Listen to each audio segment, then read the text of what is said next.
Jangan sampai kita yang mungkin merasa lebih berpendidikan lebih tinggi daripada kedua orang tua kita, ya, sampai memancing atau terpancing diri kita untuk berkata dengan perkataan yang jelek.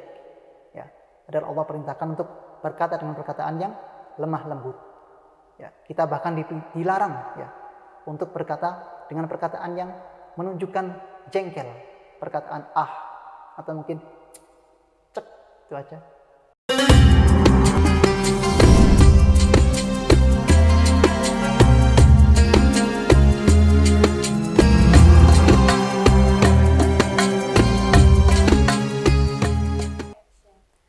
Bismillahirrahmanirrahim. Assalamualaikum warahmatullahi wabarakatuh. Alhamdulillah wassalatu wassalamu ala Rasulillah wa ala alihi washabbihi wa mawalah amabad. Kembali lagi di konten Ngopi Slow, ngobrol perkara Islam, edisi Ramadan kali ini. Dan pada edisi kali ini kami akan bawakan sebuah potongan ayat yang ada dalam surat Al-Baqarah, yaitu surat Al-Baqarah ayat ke-83. Ada sebuah potongan ayat yang berbunyi waqulu linnasi husna, yang artinya dan berkatalah kepada manusia dengan perkataan yang baik. Ini adalah sebuah perintah ya, kepada kita manusia untuk menyampaikan kepada orang lain atau berkata kepada orang lain dengan perkataan yang baik. Dan dalam kaidah usul fikih bahwasanya al-aslu fil amri wujub. Asal muasal sebuah perintah adalah wajib. Jadi kita menyiapkan perkara yang baik, menyampaikan atau berkata dengan perkataan yang baik kepada manusia adalah sebuah kewajiban, sebuah ibadah, sebuah kewajiban. Dalam potongan ayat ini, waqulu linnasi husna, berkatalah atau ucapkanlah linnasi kepada manusia.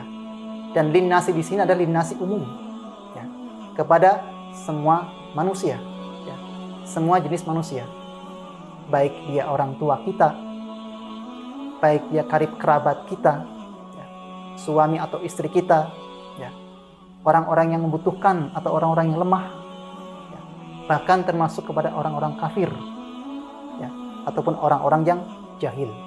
Kita diperintahkan untuk husna, waqulu linnasi husna, berkata dengan perkataan yang baik. Dan ini sebuah kaidah yang harus kita pegang. Apalagi Rasulullah SAW pernah bersabda, wal kalimatut thayyibatu shadaqah. Kalimat yang baik adalah sedekah, adalah sedekah. Banyak ya kita dapati sebuah contoh-contoh seperti itu. Ya. Bahkan kepada orang kafir pun ya, Allah perintahkan untuk berkata yang baik. Dedengkotnya orang kafir siapa? Fir'aun. Ya. Nabi Musa dan Harun diperintahkan untuk berkata dengan perkataan yang baik. Ya, sampai kemudian Allah mengajarkan kepada mereka berdua, kepada Nabiullah, untuk berkata dengan perkataan yang baik. Ya, dalam sebuah ayatnya dikatakan, fakul hallaka ila antazakka. Ya, Allah perintahkan kepada Nabi Musa dan Nabi Harun, fakul hallaka ila antazakka. Katakanlah kepada Fir'aun, apakah kamu mau mensucikan diri kamu? Fakul hallaka ila antazakka. Seolah-olah Allah perintahkan kepada Musa dan Harun, tawarkanlah kepada Fir'aun, mau enggak kamu menerima hidayah?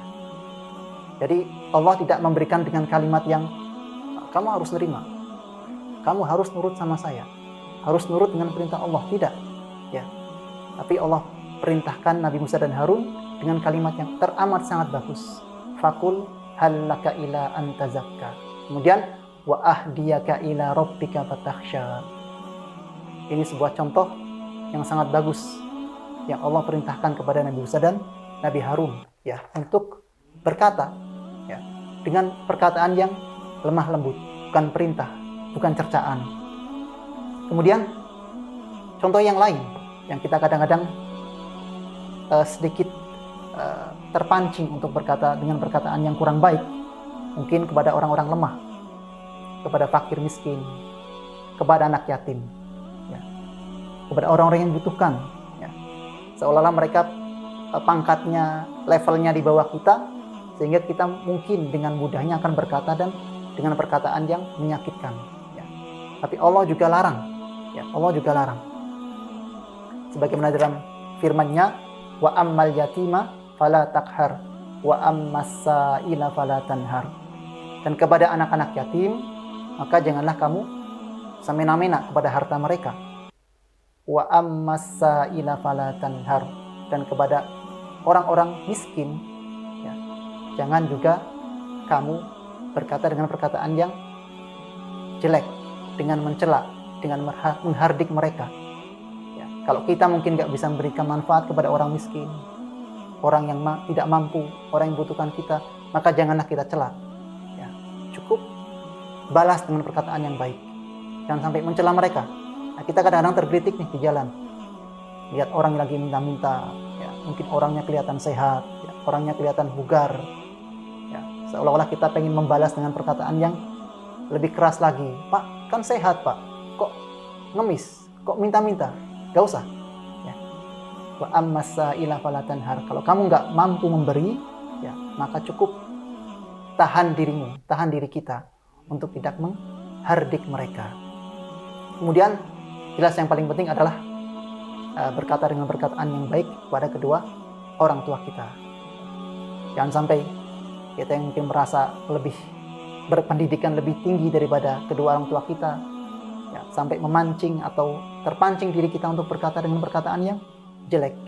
Ya, padahal Allah perintahkan untuk berkata dengan perkataan yang lemah lembut. Ya, kita bahkan dilarang, ya, untuk berkata dengan perkataan yang menunjukkan jengkel, perkataan atau mungkin cek, itu aja. Ya. Wala tanharhuma, kemudian jangan menghardik mereka, jangan cela mereka. Wa qul lahuma qaulan karima, berkatalah kepada keduanya dengan perkataan yang baik. Ya. Mungkin orang tua kita punya keterbatasan keilmuan, ya. Mereka nggak tahu banyak hal. Ya. Kalau seandainya kita memang akan menjelaskan, maka jelaskanlah dengan penjelasan yang lemah lembut, penjelasan yang tidak merendahkan mereka berdua, penjelasan yang memang tetap memposisikan mereka berdua sebagai orang-orang yang terhormat. Meskipun mungkin dalam hal ini, ya, dalam hal yang akan kita sampaikan, orang tua kita nggak berilmu, nggak paham, ya. Tapi jangan sampai kemudian perkataan kita, penjelasan kita, ya, memposisikan mereka sebagai orang yang rendah. Jangan sampai. Tetap tempatkan ke mereka kepada posisi yang sebagai orang tua yang wajib kita hormati. Maka saya mengajak diri saya sendiri, kemudian pemirsa sekalian, ya, di bulan Ramadan ini marilah kita tingkatkan iman dan takwa kita. Kemudian Ramadan ini adalah bulan yang sangat bagus sebagai madrasah bagi kita untuk melatih hati kita, melatih diri kita, termasuk melatih lisan kita. Bagaimana kita bisa berucap, berkata yang baik kepada orang lain, termasuk orang tua kita. Sekian yang bisa saya sampaikan. Kurang lebihnya mohon maaf. Assalamualaikum warahmatullahi wabarakatuh.